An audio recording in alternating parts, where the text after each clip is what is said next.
So that means that if you're looking for a spouse, you have to ask yourself, are you ready to invest time into your marriage? Because, having that shared meeting means that you spend time together.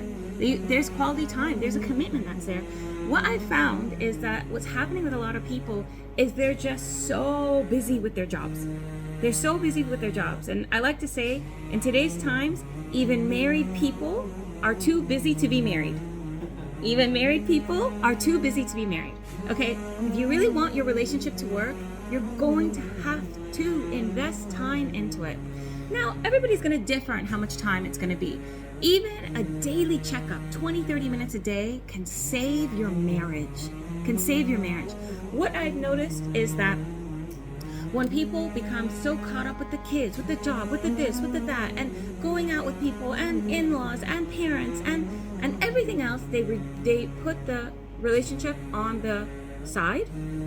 And you got to know, when you do that, something's going to give. Okay? Because every relationship requires effort. Every relationship requires time and love. And so you have to, be willing to recognize that, hey, in a marriage, we're going to have to spend time with each other. We may have disagreements. We're going to have to talk that out.